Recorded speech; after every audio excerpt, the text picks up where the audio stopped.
બોલો.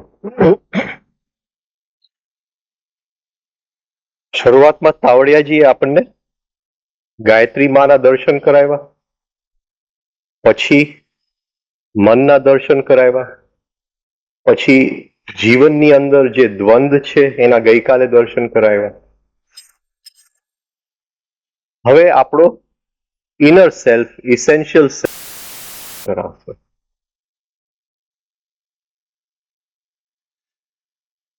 આપણો ઓરિજિનલ સ્વભાવ. હા, એની માટે હું શબ્દ વાપરીશ ગુરજેફનો ઇસેન્શિયલ સેલ્ફ કે તાવડિયાજીનો ઇનર સેલ્ફ. હરેક મેડિટેટરની લક્ષ્ય એ છે કે એ જે ઇસેન્શિયલ સેલ્ફ છે એ અંદરથી ઉઘડે. એની માટે એ મેડિટેશન કરે છે અને પળ પર પળ ઉખેડતો જાય છે જ્યાં સુધી તો એ પળ ઉખેડતો જાય છે જ્યાં સુધી એને એ ઇસેન્શિયલ સેલ્ફના દર્શન નથી થતા. એ અંદરનો સ્વભાવ જ્યાં સુધી ખીલતો નથી ત્યાં સુધી ચાલુ રહે છે. ઘણી વાર મેડિટેશન સિવાય એ જે અંદરનો ઇસેન્શિયલ સેલ્ફ છે, જેને ઝેન ધ પ્રાઇમલ ફેસ કહીએ છે,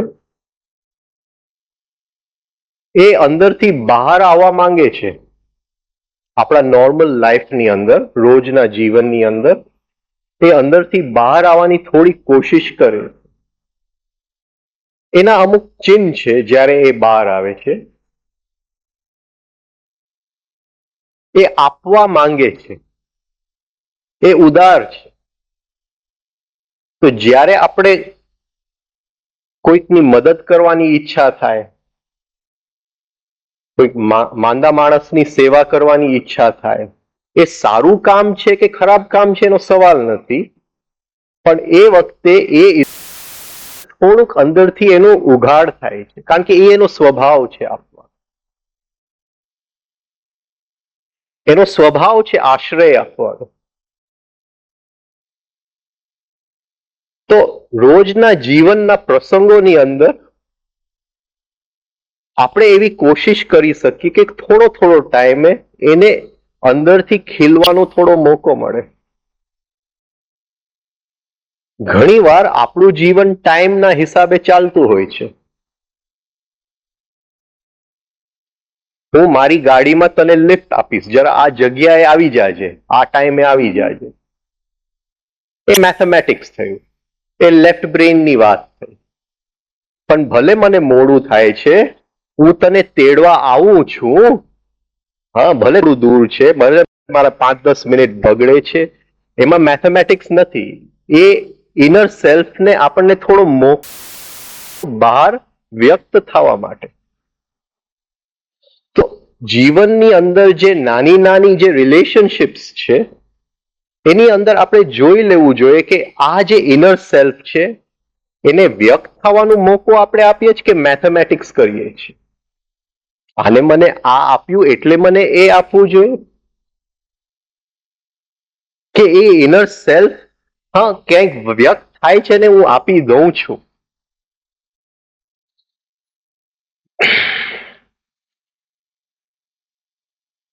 એટલે આપણા દેશની અંદર મહેમાનોની સેવાનો મતલબ હતો. એનો મતલબ નહીં, શું કહેશું, મહત્વ હતો કે એ ઇનર સેલ્ફને હા ઉઘાડવાનો એક મોકો મળે છે. ઓફકોર્સ આજકાલ જો મહેમાન ઘરે આવી ગયો તો કયા રૂમમાં સૂશે અને આજે તો શાકભાજી જસ્ટ 2 જણાનું છે ઘરની અંદર. તો આપણે 3 સ્ટેપ કરીએ છીએ, તો થોડું આપણે જોઈ લઈએ રોજના જીવનની અંદર કયા કયા પોઈન્ટ એ આવવા માંગે છે બહાર અને આપણે એને ઢાંકી દઈએ છીએ. બાકી મેડિટેશન કરવાનો કોઈ મિનિંગ નથી, કારણ કે જેમ મેડિટેશન કરશું એમ એની અંદરથી ઉદારતા તો ખીલવાની જ છે, અને એક બાજુ એને ઢાંકતા જશું અને બીજી બાજુ રોજ સવારે 1 કલાક મેડિટેશન કરશું તો બેવનું બેલેન્સ નહીં થાય.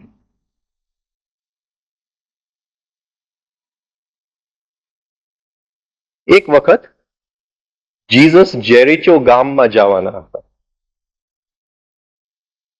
અને જેરિચોના લોકોને ખબર પડી કે જીસસ આવવાના છે અને ખૂબ ઉત્સાહ હતો આખા ગામની અંદર કે આજે જીસસ આ ગામમાં આવવાના છે. હવે તે વખતે એ જે દેશ હતો ઇઝરાયલનો એ આખા રોમન કંટ્રોલની અંદર હતો ને રોમન લોકોએ એક જગ્યાએ એના જે ટેક્સ લે, કર લે લોકો પાસેથી, ટેક્સ કલેક્ટર મૂકવામાં આવેલા. એ ગામની અંદર બધાય પાસેથી એનું ટેક્સ લેવાનું કામ.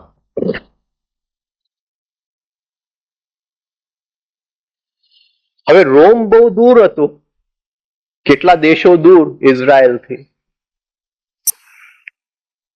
તો જે ટેક્સ કલેક્ટર્સ હતા એ ઘણા કરા કરીને કરપ્ટ થઈ ગયા હતા. 1 રૂપિયો લેવાનો હોય ત્યાં 4 રૂપિયા લઈ લે, રૂપિયો રોમ મોકલે ને 3 રૂપિયા પોતાના ખિસ્સામાં નાખી દે. આ 2000 વર્ષ પહેલાની વાત છે, આજની વાત નથી. 2000 વર્ષ. અને એ રીતે પૈસા ભેગા ભેગા કરતા એ લોકો પાસે જમીન જાયદાદ સારા ઘર ખૂબ થઈ ગયું. આખા ગામની અંદર બધાય લોકોને જેની ઉપર ધૃણા આવે, કે જેની ઉપર એક જાતનું જે ગમે નહીં લોકોને, હા, જે સૌથી ખરાબ માણસ આખા ગામમાં કોણ હોય તો એ ટેક્સ કલેક્ટર. એવી જ રીતે જેરિચોનો ટેક્સ કલેક્ટરનું નામ હતું ઝેકિયસ. અને ઝેકિયસ ખૂબ માલદાર, ખૂબ જમીનો, અને એને ખૂબ બેઈમાની કરેલી જીવનની અંદર અને ખૂબ બધું ભેગું કરી લીધેલું. પણ અડધી રાતે એનું ઇનર સેલ્ફ, ઇસેન્શિયલ સેલ્ફ અંદરથી એને ટકોરતું કે આ શું કરી રહ્યો છે, અને એને રાતે ઊંઘ નથી આવતી. ઊંઘ ના આવે ને આખી રાત એ જાય કે હું શું કરી રહ્યો છું. ફરીથી દિવસના જે કંઈ ખોટું કામ કરતો તો, લોકોને બનાવતો તો, એ કામ ચાલુ રાખે. છતાંય રાત પડે ત્યાં ઊંઘ ના આવે. તો જીસસ નું આવવાનું થયું ગામની અંદર, અને આખું ગામ એ લોકોએ સજાવી દીધું જીસસ માટે. અને એકો એક ઘરમાંથી બધાય લોકો જીસસ ના આવકાર માટે બહાર આવ્યા.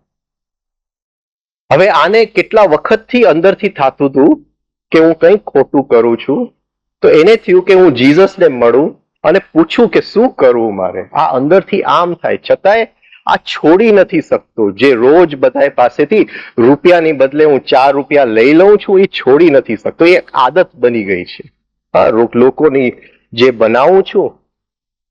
અને એ ટેક્સ કલેક્ટર જોતા નતા કે આજે વરસાદ પડ્યો છે કે નહીં આ વર્ષે, હા, કે અતિવૃષ્ટિ કોઈ બીજી છે કે નહીં, કે પાક થયો છે કે નહીં.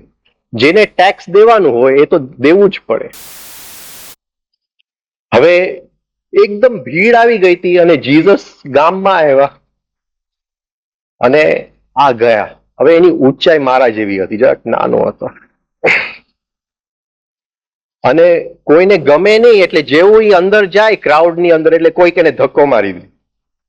એટલે કોઈ હિસાબે એ જીસસનું મોઢું પણ ન જોઈ શકે, અને ગમે ત્યાંથી કોશિશ કરે, અને જેવું કોઈ જોઈ કે આ તો ઝેકિયસ છે એટલે એને કોઈક ધક્કો મારી દે ત્યાંથી. અંદર કોઈ જવાનો કે આ શું જીસસના દર્શન કરવાનો, આ તો પાપી છે.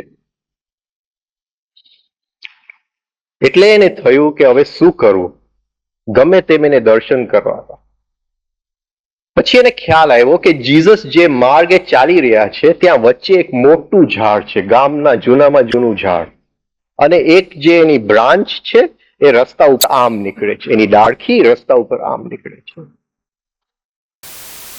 ગયો ઝાડની ઉપર, અને ખૂબ જાડો હતો કારણ કે ખૂબ ખાધેલું હતું, માલ પાણી ખૂબ હતું અંદર. અને એ બ્રાન્ચ ઉપર ત્યાં બેસી ગયો. હવે એની એક જ ઈચ્છા કે જીસસ જોડે આંખથી આંખનું જરાક એક મિલન થઈ જાય તો કામ થઈ જાય. ઘણી વાર આપણો અંદરનો ઇનર સેલ્ફ આપણને હજી દેખાતું ન હોય, ઘણો પ્રયાસ આપણે કર્યું હોય પછી દેખાતું ન હોય, પણ એક ક્ષણ એવું આવી ગયું હોય કે જેનું ખીલી ગયું છે એની આંખમાં જોઈએ તો આપણું દેખાય, એ ઝલક માટે દેખાય. એટલે દર્શનની આટલી બધી ઇમ્પોર્ટન્સ છે. એ ઝાડ ઉપર ચડ્યો એક જ ઈચ્છાથી કે એક આંખથી આંખ જો મળી જાય તો કામ થઈ જાય. જીસસ ચાલતા આવ્યા અને જેવું એ ડાળખી આવી ઉપર જોયું જીસસે, આંખથી આંખ મળી ગયા. તો ઉપર કેમ છે? નીચે આવ. નીચે આવ્યો કે તને ખબર નથી આજે તો હું તારા ઘરે જમવાનો છું. આખા ગામમાં હો હા થઈ ગઈ કે જીસસ આ પાપીના ઘરે, જેને અમને બધાને નીચોવ્યા છે, એવાના ઘરે જમવા જશે? અહીંયા તો કેટલા લોકો કીર્તન કરે છે, એના ઘરે કેમ નથી જતા? જીસસ ગયા, સારામાં સારું જમવાનું એને બનાવ્યું, શિષ્ય સાથે જમ્યા. 12 લોકોમાં હો હા થઈ ગઈ. બધા જેમ અહીંયા બોલે ને, ઝેકિયસની મુર્દાબાદ બોલતા હતા. જમવાનું પત્યું એટલે ઝેકિયસે કીધું, એને ખ્યાલ આવી ગયો બધું, કે મારી અડધી સંપત્તિ હું ગરીબોમાં આપી દઉં છું. જેટલા લોકોને મેં બનાવ્યા અત્યાર સુધી, સામે આવે તો 1 રૂપિયાની બદલે હું 4 રૂપિયા સામે આપવા તૈયાર છું. તો એ અંદરનો ઇનર સેલ્ફ જીસસ જોઈ ગયા કે આ નીકળવાની તૈયારી જ છે, એને જરાક મોકો જો આપીએ, ગામના લોકો સમજી ગયા. તો આજે તાવડિયાજી આ ઇનર સેલ્ફની વાત કરશે આપણી સાથે. Talk as much philosophy as you please. જેટલું પણ ફિલોસોફીની વાતચીત આપણે કરી શકીએ.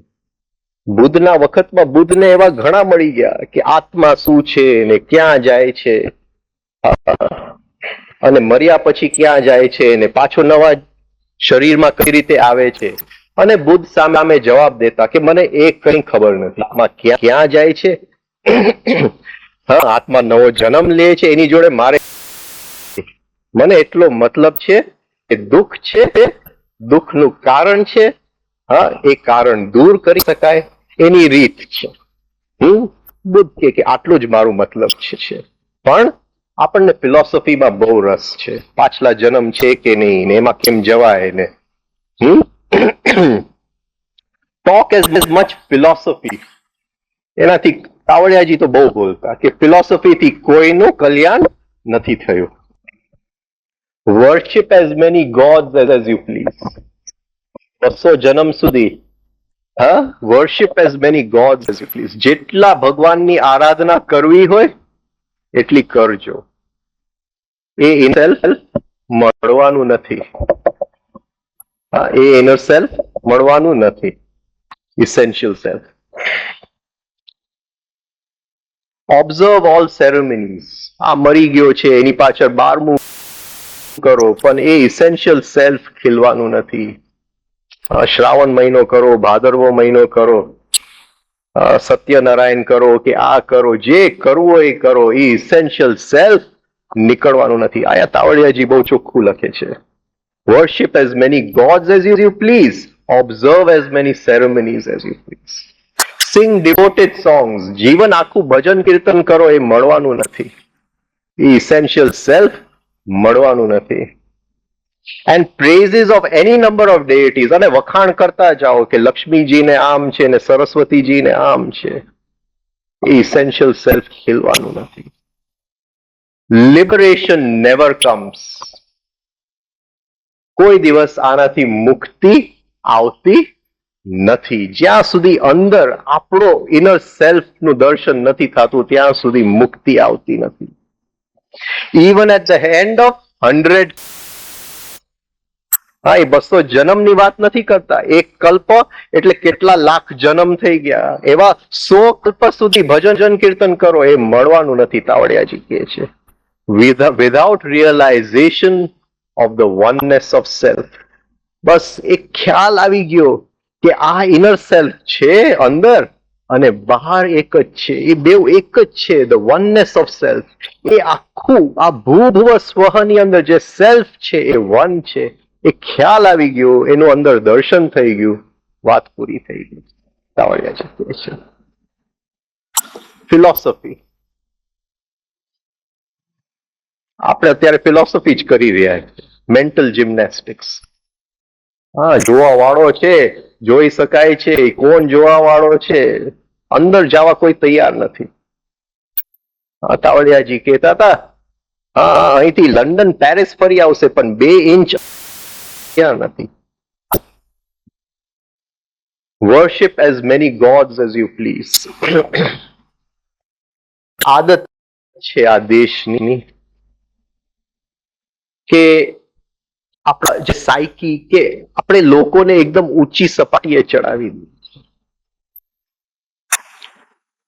એમાં મનુષ્ય ખોવાઈ જાય છે. આજે પણ કોઈ કે તાવડિયાજીનું પતંજલિ યોગ સૂત્ર બનાવ્યું છે, એમાં ફોટાની ઉપર મોટું આમ ગોળ દોરી દીધું છે. મનુષ્ય ખોવાઈ ગયો, ભગવાન બનાવી દીધા. હવે કોઈક એમને ફોન કરતું, યોગી સાહેબ છે, તો એ ફોન મૂકી દેતા, એ જવાબે નતા આપતા. અહીંયા યોગી શ્રી તાવડિયા કોઈ લખી નાખ્યું. મનુષ્ય ખોવાઈ જાય. જે ગુરુ છે એ મનુષ્ય છે, એનો ચામડીનો સ્પર્શ લેતા આવડવું જોઈએ, એની લોહીની ગરમી આવડવું જોઈએ. તમે એને ઉપર ચડાવશો તો કઈ રીતે લેશો? વર્શિપ વર્શિપ કરો, ત્યાં નહીં થાય, ગુરુનું થશે. આરતી ઉતારશો ને ટિંગ ટિંગ ટિંગ કર્યા કરશો અને 100 કલ્પ નીકળી જશે.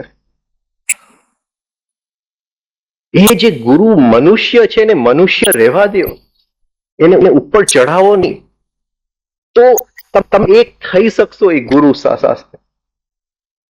એને જો પગે પડશો ને ઉપર ચડાવશો તો એ ત્યાં છે ને તમે અહીંયા છો, બે વચ્ચે ગંગા નદી છે, કોઈ દિવસ બ્રિજ બનવાનું નથી. એક પર્સનલ વાત કહું કે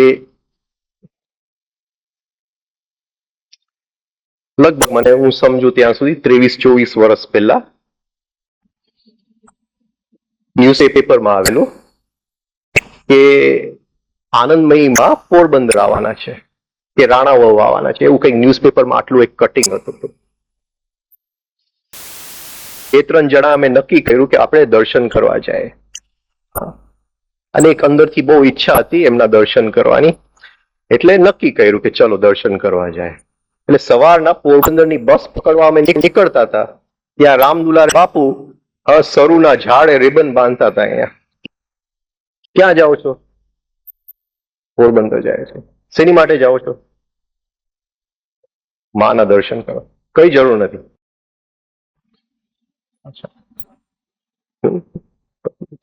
એમને તો શરીર છોડી દીધું, મારા તો દર્શન થયા નહીં.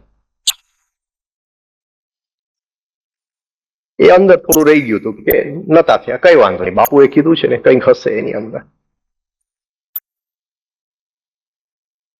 પછી થોડા વખત પછી એમના જે કોઈ ભક્ત મળ્યા હશે કોઈક, એમને મને બુક આપી એમની કે આ વાંચો. એટલે મને થયું કે જરાક હવે માના જરાક એક થવાનું થશે, એનો સ્પર્શ જરા. ચોપડી ખોલી તો બધી ચમત્કારોની વાતો અંદર.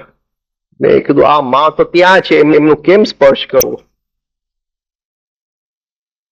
એ વ્યક્તિ વિશે કોઈ લખતું નથી, ચમત્કાર વિશે, કારણ કે એમાં શિષ્યનું અહંકાર ઊંચું થઈ જાય છે. વ્યક્તિ વિશે લખતા નથી. ચોપડી પછી મેં મૂકી દીધી. મેં કીધું આમાં સ્પર્શ નથી થતો, એ દૂર છે, હું અહીંયા છું, નાનો માણસ, હા એ તો દૂર એક ઊંચા સિંહાસન પર છે, કેમ આપણે મેળ નથી થતો આમાં. થોડા દિવસ પહેલા એક એમના ખાસ શિષ્ય હજી છે આશ્રમમાં,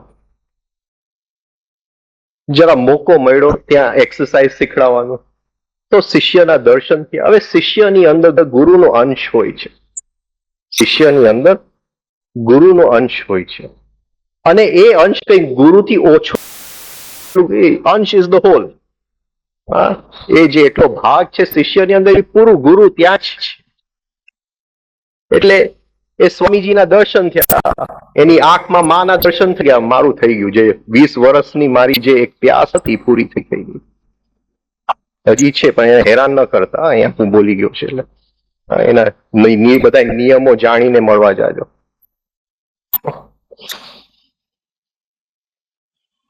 શિષ્ય જો હિંમતવાન હોય તો અંશ હોય. બધાય શિષ્યમાં અંશ, એ શિષ્યને પચાવતા આવડવું જોઈએ ગુરુને. અને ગુરુ જો વ્યક્તિ હોય તો શિષ્ય પચાવી શકે. જીસસના જીવનની અંદર જીસસના છેલ્લા ક્ષણો આવી ગયા હતા. એને ખ્યાલ આવી ગયું કે હવે લોકો મને પકડી લેવાના છે, તો એને ક્લાસ જમવાનું ગોઠવ્યું, the last supper, the last supper. અને એક એક શિષ્યના પગ ધોયા, બધાને જમાડ્યા. અને જેવું જમવાનું પત્યું ત્યાં એને અરેસ્ટ કરવા માટે જે હાઈ પ્રીસ્ટ હતા જ્યુઇશ ટેમ્પલના, કાયફસ, એના માણસો આવી ગયા એને અરેસ્ટ કરવા. અરેસ્ટને શું કે ગુજરાતીમાં? ધરપકડ કરવા. એની ધરપકડ કરવા લઈ ગયા જીસસને. હવે જીસસનો જે ખાસ શિષ્ય હતો એ પીટર, એનો સૌથી પ્રિય શિષ્ય ને, એનો સૌથી પ્રિય શિષ્ય સાયમન હતો, અને એનો ખાસ શિષ્ય પીટર. એને હતું કે જે આ મારું કામ આગળ ચલાવશે એ પીટર ચલાવશે. તો લઈ ગયા એમને, ને આખી રાત એમની જોડે પ્રશ્નોત્તરી થઈ. પકડીને લઈ જાય અને પછી પોલીસ બધા એને સવાલ જવાબ કરે. એવી જ રીતે કાયફસે એને સવાલ જવાબ કર્યા આખી રાત. તારો ભગવાન ક્યાં છે, અને તું એનો દીકરો છે, તું કબૂલે છે કે તું એનો દીકરો છે, અને તું જ ભગવાન છે, તારો જ ભગવાન એક જ છે, અમારો ભગવાન નથી, ને એવા બધા સવાલ કાયફસે આખી રાત એમને પૂછેલા. પીટરને થયું કે જરાક હું જોઉં જીસસને શું થાય છે. એટલે માથે ચાદર ઓઢી કે કોઈ એને ઓળખી ન શકે, અને જે ગ્રુપ એને લઈ ગયું હતું ધરપકડ કરીને, પાછળ પાછળ ઈ ગયો.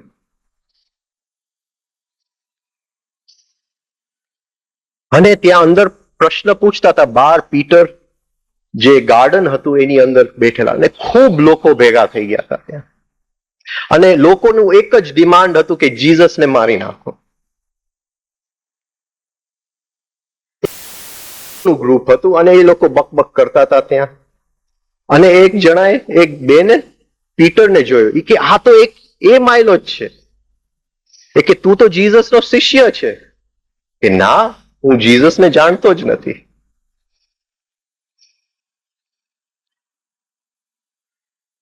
થોડો વખત થયું તો બીજું એક ગ્રુપ હતું, એ કે લગભગ તો આ ભાઈ એ લોકો માયલો જ છે, એનો જ હોઈ શકે, એની સાથે મેં જોયો છે એમને. ફરીથી એમને પૂછ્યું, જીસસ કોણ છે હું જાણતો નથી, જીસસ વિશે હું કંઈ જાણતો નથી.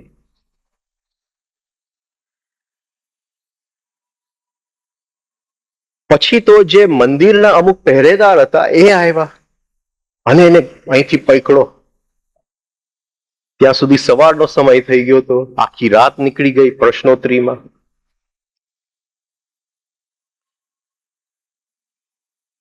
અને શેક કરે છે કે તું બોલ, તું જીસસનો શિષ્ય જ છે.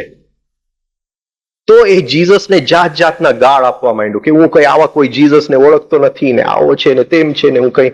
એટલામાં જીસસને બહાર જીસસે એને જોયું અને ખ્યાલ આવી ગયો એને કે આ પીટર છે. તો શિષ્યમાં હિંમત ન હોય તો ગુરુનો અંશ ન હોય. સમજાય છે? પણ બાકી શિષ્યની અંદર ગુરુનો અંશ હોય જ, અને એ પૂર્ણ હોય.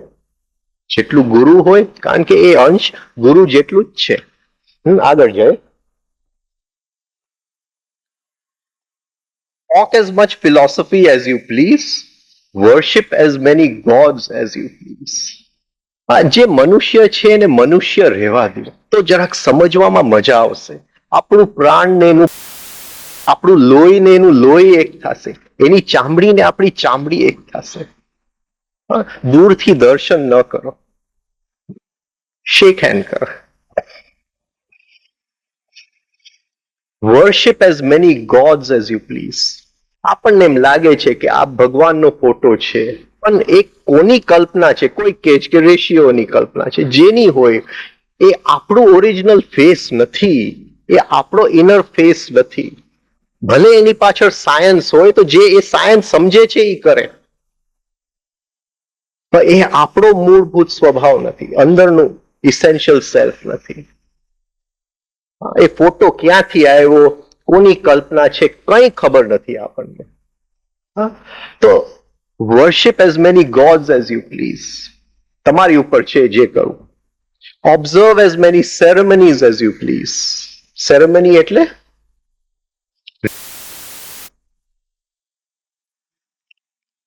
તાવડિયાજી એમનું વિલ લખે છે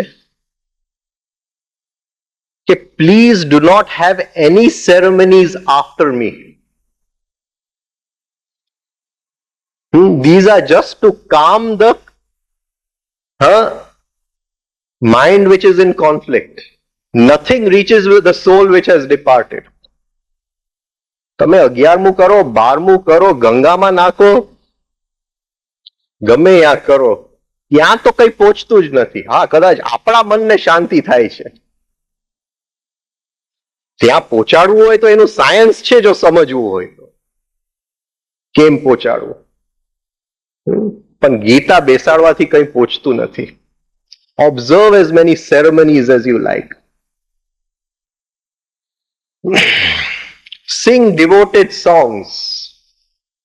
આપણું બ્રેન હવે કીર્તન કરવાનું લાયક નથી રહ્યું. હું કોઈ ગુરુના શરણે જાઉં છું, પહેલા એના પ્રવચન સાંભળું છું. આનાથી હું અહીંથી નથી જાતો. આ સમજાય છે હું શું કહેવા માંગુ છું? પછી હું નક્કી કરે છે કે આ તો બહુ સારું બોલે છે, આ જાણી ગયો છે, એટલે હું એના શરણે જાઉં છું. આ બ્રેન એવું વિકસી ગયું છે, એ કીર્તન કરી જ ન શકે. આ સમજાય છે? અહીંથી કીર્તન ન થાય. હા, 500 વર્ષ પહેલા આ નતું, આટલું વિકસેલું નતું, આટલી દુનિયા એક નથી, નાની નથી આ દુનિયા. બોધિ ધર્મને એ સિલોનમાં રહેતા હતા. બોધિ ધર્મ એને એના ગુરુએ કીધેલું કે ભાઈ તું ચાઇના જા અને બુદ્ધિઝમનો પ્રચાર કર. એ જમાનાની અંદર બોધિ ધર્મને ચાઇના સિલોન થી પહોંચતા 3 વર્ષ લાગ્યા. હવે 3 કલાકમાં પહોંચી જાય આપણે, કે 5 કલાકમાં પહોંચી જાય આપણે. એ બ્રેન જ જુદું છે. જે ભક્તિ કરી શકે એ બ્રેન ગયું. હવે આ બ્રેનનું કામ જ નથી ભક્તિ કરવાનું, એ વિકસી ગયું, પણ આપણે જૂનું નથી છોડી શકતા. ગઈકાલે તાવડિયાજીએ કીધું ધ માઇન્ડ ક્લિંગ્સ, એ વળગી રહે છે, વળગી રહે છે. તાવડિયાજીના ગુરુ 24 કલાક શ્રીરામના જપ કરતા હતા, તો એ આરામથી બધાને આ 3 સ્ટેપ શું કામ આપ્યું? કહી દેતું ભાઈ શ્રીરામના જપ કરો. અને એને ખ્યાલ હતો કે આ બ્રેન શ્રીરામના જપ કરી ન શકે. આ બ્રેન નીકળી ગયું છે એમાંથી. તો જે જૂનું છે એને આવજો કહેવાની અંદરથી હિંમત જોઈએ. Songs and praises of any number of deities. જેટલા ભગવાન ભેગા કરવા હોય તમે આખી રાત આખો જન્મ કીર્તન કર્યા કરો, એના ગુણ ગાયા કરો, મુક્તિ નથી આવવાનું, મુક્તિ નથી આવવાનું. આ બ્રેન હવે કીર્તનથી મુક્તિ નહીં લઈ આવી શકે. કારણ કે એ જમાનો જ અલગ હતો કે આંખ જોયું અંદરથી શરણાગતિ થઈ ગઈ, એ વાત જ અલગ હતી. અહીંયા તો હું બધું સમજીને શરણાગતિ કરું છું, એ શક્ય નથી. એ મેન્ટલ શરણાગતિ થાય.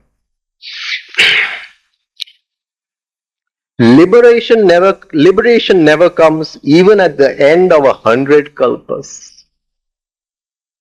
હવે કલ્પની શું મેથેમેટિક્સ છે બહુ મને આવડતું નથી. હું માનું છું કે એક કલ્પની અંદર કંઈક લાખો વર્ષો હશે. તો એ કહે છે કે આ બધું કરવાથી મુક્તિ નથી આવવાનું. 100 કલ્પ પછી, એટલે 1 લાખ વર્ષ એટલે 100 લાખ વર્ષ જો ગણી એક કલ્પના. Without realization of the oneness of self, એ જે સેલ્ફ છે એનું વનનેસ, એ પડદો ઉખાડતો જાઉં છું અંદર અને એ સેલ્ફના દર્શન થાય છે ત્યારે ખ્યાલ આવે છે કે બધાની અંદર જે સેલ્ફ છે આ વન જ છે, એ વનનેસ ઓફ સેલ્ફ. ત્યાં સુધી મુક્તિ શક્ય નથી એવું તાવડિયાજી કહે છે. એક ઝેન માસ્ટર હતો યાકુજો, અને 18-19 વર્ષે એમના અંદર એક ભાઈ આવ્યા શિષ્ય બનવા માટે. એનું નામ હતું ઈશાન. અને જેવું માસ્ટરને મળ્યા એટલે માસ્ટરે કીધું જા રસોડામાં અને બટાકા પીલજે. ઈશાન ગયો રસોડાની અંદર અને બટાકા પીલે. અને રોજ માસ્ટર લેક્ચર આપે તો એ દૂર રસોડામાંથી બટાકા પીલતો એ સાંભળ્યા કરે જે માસ્ટર બોલે છે.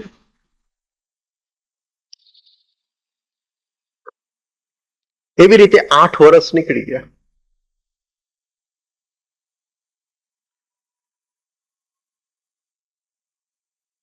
એક દિવસ એક જ્યોતિષ આવ્યા યાકુજો પાસે, અને જાપાનનો પ્રખ્યાત જ્યોતિષ હતો. એને કીધું કે હું જંગલમાંથી જાતો હતો અને આ પહાડ હતું બાજુમાં, અને એ પહાડે મને કીધું કે જો ને કે અહીંયા એક બીજું મોનેસ્ટ્રી બનાવે, બીજું એક આશ્રમ અહીંયા બનાવે, એટલે એ પહાડની વાત હું તમારી પાસે લઈ આવ્યો છું. યાકુજે કહો ચલો અત્યારે જ જાય. તો જ્યોતિષ કે તારે નથી જવાનું, તું આવડો પતલો અને જાડા પહાડ ઉપર કઈ શોભા ન દે. ઝેનની અંદર આવી એક લેતી દેતી છે માસ્ટર્સ અને ડિસાઇપલ્સની વચ્ચે, ત્યાં દૂરી નથી ઝેનની અંદર. એવી રીતે જીસસની જિંદગીમાં જીસસ જ્યારે આપણે વાંચીએ તો એમાં એ ભલે એ બધાય ચમત્કાર કરે છે પણ જીસસ દૂર નથી. એ આપણી સાથે હસે છે, એ આપણી સાથે રડે છે. આપણા જેવો જ વ્યક્તિ લાગે. જ્યારે આપણે વાંચીએ ત્યારે આપણે એની બાજુમાં હાથ પકડતા હોય એવું લાગે. આપણા કોઈક સંતનું જીવન વાંચો એટલે ચમત્કારો. જીસસનો એ લોકો ચમત્કાર લખ્યા છે પણ એની નબળાઈઓ સાથે લખેલી છે. એને ઊંચા સિંહાસન ઉપર પછી જે થયું એ પછીની વાત છે. એટલે એટલી રોમાંચ છે જીસસની જિંદગી વાંચવામાં. એ આપણા જેવો જ વ્યક્તિ છે, અને તાવડિયાજી આપણા જેવા જ વ્યક્તિ હતા, કઈ જુદું નથી. તો આ જ્યોતિષે કીધું કે અહીંયા તું મોનેસ્ટ્રી કર. તો એને કીધું કે તું આવડો પતલો અને એ પહાડ એટલું જાડું, શોભે નહીં. તો એને કીધું કે તો હવે એક પરીક્ષા રાખીએ, કે પરીક્ષા રાખો. તો એક પાણીનો જગ લીધો અને ટેબલ ઉપર મૂકી દીધો, અને જે એમનો મુખ્ય શિષ્ય હતો એનું નામ હતું શિબી. શિબીને બોલાવ્યો કે આ શું છે? એમ કેતો નહીં કે આ પાણીનો જગ છે. હા, પાણીથી ભરેલું જગ છે, એ તો મને ખબર છે. શિબી આવ્યો, એ કીધું કે આ તો પગે પહેરેલા સેન્ડલ તો નથી. ભલે વાંધો નહીં. એવી રીતે બધા શિષ્યોને બોલાવ્યા એક પછી એક. કોઈ કે કંઈક કીધું, કોઈ કે કંઈક કીધું. તો ગુરુને મજા ના આવી. આ તો બધાને બોલાવ્યા, કોઈ કઈ સરખો જવાબ ના આપ્યો. પછી ઓલો જ્યોતિષ કે ઓલો જે રસોડામાં કામ કરે છે એને જરા બોલાવો ને, એને જોઈ લી. એટલે ઈશાન આવ્યો. 8 વર્ષ નીકળી ગયા હતા. ઈશાન હજી રૂમમાં આવ્યો અને પાટું માર્યું જોરથી જગને, પાણી નીકળી ગયું. એ કે ઘડો ફૂટી ગયો છે, તમારું પાણી ને મારું પાણી એક જ છે. તમારો ઇનર સેલ્ફ ને મારો ઇનર સેલ્ફ એનો સ્વભાવ પાણી જેવો જ છે. પાણી ક્યાં જુદું છે? આ નદીનું પાણી જુદું ને ગંગાનું જુદું હોઈ શકે, પણ એ જુદું નથી. માસ્ટરે રોબ કાઢી એને આપ્યું કે જા ત્યાં તું તારું મોનેસ્ટ્રી કર. એ ઇસેન્શિયલ સેલ્ફ ને કેમ શોધશું? જો બની શકે તો એક રૂમનો ખૂણો આપણે ગોતી લઈએ. ક્યાંય બહાર જવાની જરૂર નથી આ શોધવા માટે. અહીંયા આવવાની એ જરૂર નથી. મને વાંધો નથી ખાલી જગ્યાઓ જોડે બોલવા માટે. બકબક કરવાની આદત હશે તો ખાલી જગ્યા, અહીંયા આવવાની એ જરૂર નથી. એક રૂમનો નાનો ખૂણો ગોતી લ્યો અને અંદર જોવાનું ચાલુ કરી દો. જેમ આપણે કાલે વાત થઈ કે શરૂઆતની અંદર બધી ઘોંઘાટ ચાલુ થઈ જશે, કઈ વાંધો નથી. અને ખ્યાલ આવશે કે જે અંદર માઇન્ડમાં ચાલે છે એ વિચારો ચાલે છે, પણ ખાલી વિચાર નથી ચાલતા. વિચારોનું શબ્દીકરણ ચાલે છે, વર્બલાઇઝેશન. વિચાર પણ નથી ચાલતા. એક શાંતિથી બેસીએ. હવે આપણે જવું છે એ ઇસેન્શિયલ સેલ્ફ તરફ. શાંતિથી બેસી અને જરાક એને જોઈ લે કે અંદર આ શું ચાલી રહ્યું છે. અને ખ્યાલ આવશે કે અંદર ભાષા સિવાય કઈ નથી ચાલતું. એટલે આપણે ભાષા, હા, જરાક વિરોધ કરીએ કે છોકરાઓને 2.5 વર્ષમાં ભાષા ના આપો. એક જે માતૃભાષા બરાબર છે, પણ ABC and Jack and Jill and એ ના આપો. એને જરાક ખીલવા દો અંદરથી. પણ અહીંયા ભાષા ભરેલી છે. આપણે જેને વિચાર સમજીએ છીએ એ ભાષા સિવાય કઈ નથી. અને જરાક કોશિશ કરો કે આ ભાષા ક્યાંથી આવે છે. આ જે વર્બલાઇઝેશન એ શું બ્રેઇનની અંદર, એ શું માઇન્ડની અંદર એવી વસ્તુ છે કે કંઈક અંદર આવે છે એની ભાષા બનાવી નાખે છે. એ જો શાંતિથી આપણે એની સંવેદના લઈ શકીએ, શાંતિથી, તો ધીમે ધીમે એ ભાષા ઓછી થતી જશે. ના, આપણને સોલ વિચાર આવે છે જેનું ભાષા બને છે. તાવડિયાજી કહે છે કે 120 વિચાર આવે છે, પણ જે ભાષા બને છે એ સોલ છે 1 સેકન્ડના. અત્યારે આપણને ખ્યાલ નથી કે 1 સેકન્ડના સોલ, એ ખ્યાલ નથી.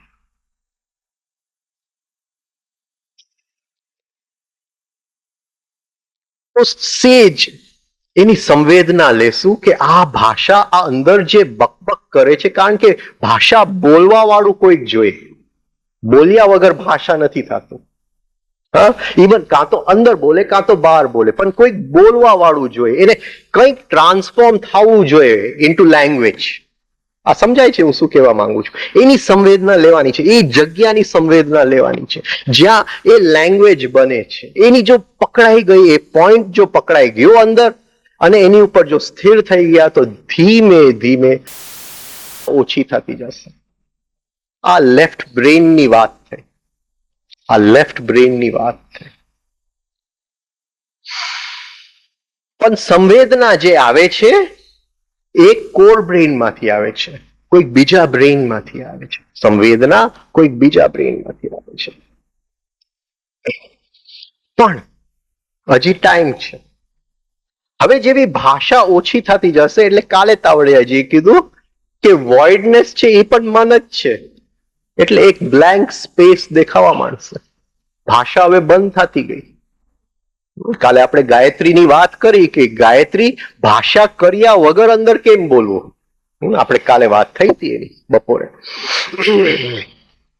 તો આ જે અંદર જે, હા, ઇંગ્લિશમાં આપણે કહીશું, જે વર્બલાઇઝેશન જે કરે છે, એ જે તત્વ છે અંદર, એ જે બ્રેઇન છે, એની જો સેન્સિટિવિટી આવી ગઈ તો ધીમે ધીમે બંધ થઈ જાય છે. એક બ્લેન્ક સ્પેસ થઈ જાય છે. પહેલી વાર જીવનની અંદર સ્પેસનો આપણને અનુભવ થાય છે.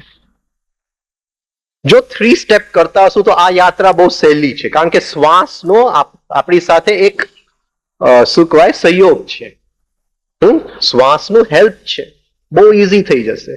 પણ 3 સ્ટેપ નહીં કરતા હશું તો જરા વધારે અઘરું છે. એવું નથી કે નહીં થઈ શકે. હવે એ જે સ્પેસ છે એ તોડી અને લેફ્ટ બ્રેન થી કોર બ્રેનમાં જવાનું છે. એ સ્પેસમાં ત્યાં સ્થિર નહીં બેસતા કે મને એમ્પ્ટીનેસ નો દર્શન થઈ ગયો.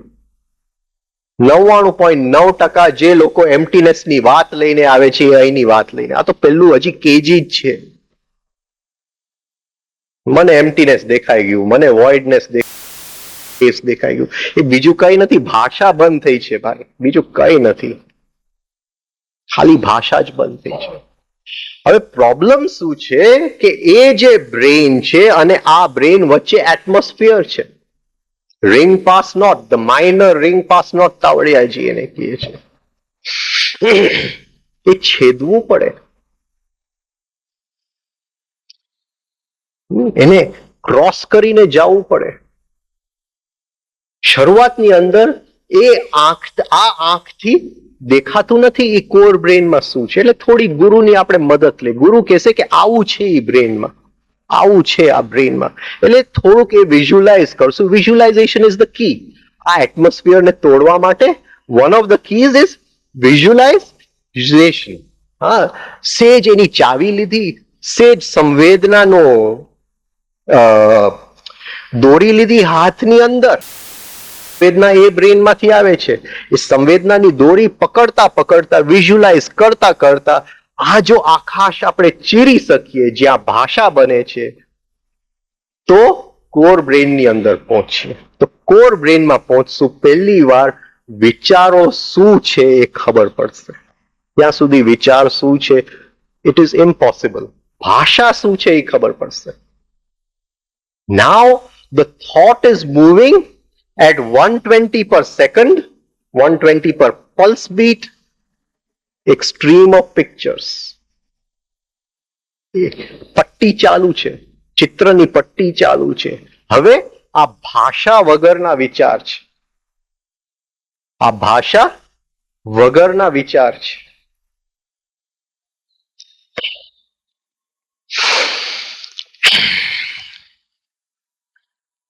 એ અત્યારે ચાલુ છે એટલે એ પટ્ટી નથી દેખાતી. ઊંઘની અંદર ભાષા બંધ થઈ જાય છે, પટ્ટી બહાર આવે છે સ્વપ્નની જેમ. અત્યારે ભાષા ચાલુ છે એટલે એ પટ્ટી નથી દેખાતી. પટ્ટી 24 કલાક ચાલુ છે, 120 પર સેકન્ડ, 24 કલાક ચાલુ છે. Excuse me.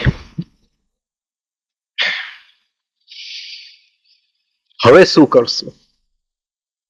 હવે જ્યારે આ બ્રેનમાં આપણે પહોંચીએ છીએ, બીજી ગડબડ શું થઈ જાય છે, કોન્શિયસ સ્લીપમાં એ બ્રેનમાં જ આપણે પહોંચીએ છીએ અને એ બ્રેનમાં પહોંચીએ છીએ. ગડબડ એ થાય છે કે ટાઈમ અને સ્પેસના નિયમ અલગ થઈ જાય છે. અહીંયા મારે આ દિવાલમાંથી નીકળવું હોય તો હું નહીં નીકળી શકું, હા, માથું ભટકાઈ જશે. પણ એ દુનિયા તો એવી છે કે દિવાલમાંથી નીકળવું આ કોઈ સ્પેસના નિયમ લાગુ નથી પડતા જેમ અહીંયા લાગુ પડે છે. ત્યાં ભૂતકાળ અને ભવિષ્યકાળને જરા ગણવું મુશ્કેલ પડી જાય છે. આ જે પટ્ટી જે જગ્યાએ ચાલે છે એટલે થોડુંક સ્થિર ત્યાં તે રહેવું પડે. આપણે ફરીથી થોડુંક ગુરુની જરૂર પડે, બહુ જરૂર નથી પડતી. આ જરા કે હાથ પકડી લે એકવાર, બધું બરાબર છે એટલે આપણે ફરીથી બેસી જાય અને એ પટ્ટીની સંવેદના લેવાની કોશિશ કરીએ. એ પટ્ટીની સંવેદના લેવાની કોશિશ કરીએ. એ જે પટ્ટી ચાલે છે એમાં ખ્યાલ આવશે કે ભાવ જોડેલા છે, ખાલી પટ્ટી નથી, ભાવ જોડેલા છે. હા, પહેલા ભાષા જોડેલી હતી, એ ભાષાને આપણે કાઢી નાખી, હવે ભાવ પણ જોડેલા છે એ પટ્ટીની અંદર. એટલે ચિત્ર પણ જોઈએ છે અને ભાવ પણ જોઈએ છે અને આપણને ખ્યાલ આવશે કે આપણું ભાવ પ્રદેશની અંદર એટલું બધું કેઓસ છે. હા, જ્યાં મિત્રતા કરવાની હોય છે ત્યાં શત્રુનો ભાવ આવી જાય છે. હા, આપણી પાસે કોઈક માંગવા આવે છે તો કંઈક કેટલા કારણોસર એ માંગવા આવે છે આપણી પાસે. શું એની પાછળનો નિયમ છે એ દેખાતા નથી, પણ તરત જ મેથેમેટિક્સ આવી જાય છે. અરે એને આપીશ તો મારે આટલું ઓછું પડશે, વાત પતી ગઈ. સમજાય છે? એ ભાવ પ્રદેશની અંદર સખત કેઓસ છે અને એ કેઓસની વચ્ચે સ્થિર રહેવું બહુ મુશ્કેલ છે. એટલે રિધમિક બ્રીથિંગ બહુ જરૂરી છે. બાકી ભાગી જશે. લગભગ મેડિટેટર્સ પાછા ભાગી જાય છે આ ખાલીપણમાં, વોઇડનેસ. બરાબર છે, લગભગ ભાગી જાય ત્યાંથી. હવે જો ત્યાં સ્થિર બેસે એ એરિયાની અંદર અને એ પટ્ટીની સંવેદના લેતા જાય તો એ 120 ના સ્પીડથી ધીમે ધીમે કરતું 60 પર મિનિટ આવી જાય છે. ધીમે ધીમે કરીને કોઈક એવા પલ આવે છે જ્યાં સેકન્ડ 60 પર સેકન્ડ આવી જાય છે. એ 30 પર સેકન્ડ આવી જાય. હવે જે પટ્ટી છે એ ભલે 30 પર સેકન્ડ, પણ જે 120 ને જોવાની જે આપણી દ્રષ્ટિ હતી, જે સંવેદના હતી, એ શું થશે? હા, ભલે સેકન્ડના 30 ચાલે છે, પણ આપણે પહોંચી ગયા છે એવા સમયની અંદર કે બે જે ચિત્ર છે વચ્ચે કંઈક જોવાની કોશિશ આપણે. બીજું પ્લેટફોર્મ હવે દેખાય છે. ટ્રેન જરાક ધીમી પડી ગઈ. હવે વધારે ધીમી કરવાની જરૂર નથી, નિર્વિચાર કરતા નહીં, મહેરબાની કરીને. હવે એની જગ્યાએ જ્યાં છે એની ઉપર જસ્ટ બી ઇન્ડિફરન્ટ ટુ ઇટ. 30 થી ઓછું નથી કરવું. વિચાર એટલે 30 પર સેકન્ડની સ્થિતિ નિર્વિચાર. સેકન્ડના 30 વિચાર આવે એ નિર્વિચાર. એનાથી આગળ નહીં કરતા, ગડબડ કરી નાખશો. હવે આગલું પ્લેટફોર્મ દેખાય છે. Beyond practice, beyond mind. હવે આગલું પ્લેટફોર્મ દેખાય છે. હવે આપણે જવા માંડ્યા અને ખ્યાલ આવશે કે આ જે વિચારો બને છે, આ જે પટ્ટી ચાલે છે, એ કોઈક એવા પેટર્ન્સ છે જેનું રેપિટેશન ચાલે છે, જે કોઈક સાયકલમાં ચાલે છે. એ પોતાની કોઈક સાયકલમાં ચાલે છે અને એ પેટર્ન્સ ની અંદર આપણે પહોંચશું. આપણી દ્રષ્ટિ એ પેટર્ન સુધી પહોંચશે.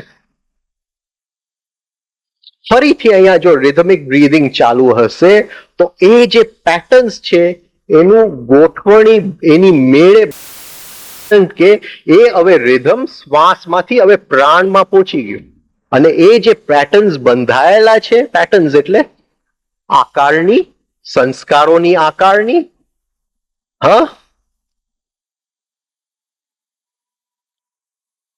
એ પ્રાણથી બંધાયેલા છે.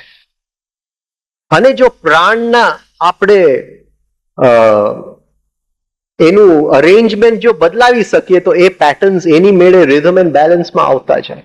પણ આપણે 3 સ્ટેપ જો ન કરતા હોય તો એ પેટર્ન્સ ની સંવેદના લેવી પડે. અહીંયા પણ જરા અઘરું છે, કારણ કે હજારો વર્ષનું ટાઈમ અહીંયા કોમ્પ્રેસ થઈ જાય છે આ મોમેન્ટની અંદર. બહુ અઘરું છે. ઘણી વાર એ પેટર્ન્સ કંઈક 10 માથાવાળું રાક્ષસ જેવા દેખાય. ઘણી વાર એ પેટર્ન જુદા જુદા કલર્સની રૂપે દેખાય. ઘણી વાર એ પેટર્ન્સ જુદા જુદા જનાવરના રૂપે દેખાય. એટલે ગભરાવું બહુ ઈઝી છે. That is why rhythmic breathing નું બહુ મહત્વ છે. યાત્રા તો બેઉ સરખી જ કરે છે, કઈ રિધમ વાળા કઈ યાત્રા જુદી કરે છે એવું નથી, પણ એની પાસે એક મજબૂત પાયો છે. ત્યાં ફરીથી જસ્ટ સ્થિર દ્રષ્ટિ કરવાનું છે અને couple of seconds is enough. 1 કલાક મેડિટેશનમાં નહીં બેસતા, ત્યાં કપલ ઓફ સેકન્ડ્સ તો બહુ સાલો નીકળી જાય છે. 5 મિનિટ તો બહુ થઈ ગયા રોજના. 1 કલાક આમ, કોઈક શિબિરમાં જાઓ 10-10 કલાક આમ મૌનમાં બેસતા નહીં. અરે 5 મિનિટ તો ત્યાંના બહુ વર્ષો થઈ જાય છે. બહુ થઈ ગયા. જો દ્રષ્ટિ ત્યાં 5 મિનિટ ટકી રહી એટલે શું થઈ ગયું? હજારો હજારો વર્ષના પેટર્ન્સ સામે આવશે અને એની સાથે આપણે જે કરી એ બધું આંખની સામે દેખાવા માંડશે. એક પછી એક પડદો ખુલતો જશે. આ હતો, આ હતો, આ હતો, આ હતો. આ ભાવ ક્યાંથી આવ્યા? તો ખ્યાલ આવશે કે આ ભાવ તો મારાથી એ જૂના છે. આ સમજાય છે? એટલે ધીમે ધીમે આપણા પડદા ઉખડતા જશે અને ભાવના પેટર્ન્સ રહી જશે અને ખ્યાલ આવશે કે પ્રકૃતિએ એ ભાવનું નિર્માણ મનુષ્યને આવતા પહેલા કરેલું. હું જ્યારે ક્રોધ કરું છું ત્યારે એ મારો ક્રોધ નથી. ખાલી એ ક્રોધ કેટલા બધા જનાવર સૃષ્ટિમાંથી થઈ અને અત્યારે એની ઉપર હું વ્યક્ત કરું છું. એ ત્યારે ખ્યાલ આવશે કે એ પ્રકૃતિનો પ્રયોગ હતો. આ પ્રાણી સૃષ્ટિ એ ભાવ એનર્જીની સાથે એમને અલગ અલગ પ્રયોગો કરવાતા એ બધું ત્યાં દેખાશે. ત્યાં પણ સ્થિર. હવે ટ્રેન 30 પર સેકન્ડ એટલે જસ્ટ આપણી દ્રષ્ટિ between the Windows of the train બરાબર ઓલા પ્લેટફોર્મ થી દૂર દૂર ચાલતું જાય છે અને ત્યાં 1 સેકન્ડ એટલે ઘણા વર્ષો થઈ ગયા. એટલે બહુ દ્રષ્ટિ રાખવાની જરૂર નથી. જલ્દી પૂરું કરો.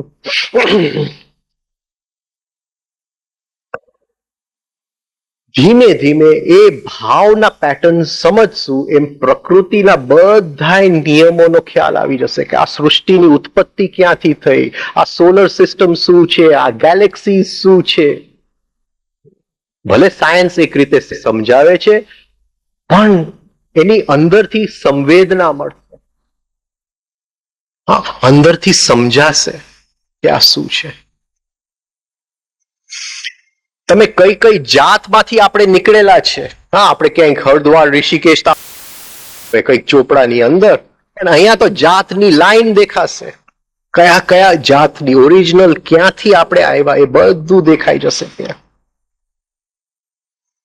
અને એ જે ભાવના પેટર્ન્સ છે એની પાર પ્રકૃતિના પેટર્ન્સ છે. હવે પ્રકૃતિના પેટર્ન્સ છે એને આપણે તોડી ન શકીએ. એને અત્યારે તોડી ન શકાય. એ મૃત્યુ વખતે આપણે છોડી દેશું એને. અત્યારે એને છોડાય નહીં. પણ ત્યાં એને સમજી લેવા જરૂરી છે. એ આપણું જે સંસ્કારનો પ્રદેશ છે એની પાછળ જે દેખાશે એ આપણો રિયલ સેલ્ફ, ઇસેન્શિયલ સેલ્ફ, પ્રકૃતિના સંસ્કારોથી જડેલું. પ્રકૃતિના સંસ્કારોથી જડેલું. Conditioned only by nature. જાતની કન્ડિશનિંગ, ન પશુતાની કન્ડિશનિંગ, ન ઇન્ડિવિજ્યુઅલ કન્ડિશનિંગ. પ્યોર ત્યાં એ આપણું ઓરિજિનલ સેલ્ફ છે. આટલી તો યાત્રા આપણે કરવી જ જોઈએ. યાત્રા અહીંયા પૂરી નથી થતી. અહીંથી નવી યાત્રા ચાલુ થાય છે કારણ કે એ સેલ્ફને પણ ઓગળાવી દેવાનો છે. એ જુદી યાત્રા છે. આ આપણે ગયા વિચારની એનર્જીથી, શબ્દની એનર્જીથી, વિચારની એનર્જીથી, સંવેદનાથી ભાવ, બસ અહીં સુધી આપણે પહોંચ્યા. હવે એ જે ઓરિજિનલ સેલ્ફ છે, ઇસેન્શિયલ સેલ્ફ, એને ઓગળવા માટે બીજી 2 એનર્જીઝની જરૂર પડશે. સેક્સ એનર્જી અને ડેથ એનર્જી. એ આખી વાત અલગ છે. આ ઇસેન્શિયલ સેલ્ફની તાવડિયાજી વાત કરે છે કે એ પાણી જેવું છે. ત્યાં એ જ્યારે પ્યોર પ્રકૃતિથી જડેલું છે ત્યાં જેવું છે. આટલી જો યાત્રા આપણે આવનાર 15-20 વર્ષમાં જો ભેગું કરી શકીએ ઘણું થઈ જશે. અહીંયા પૂરું કરીએ. Thank you.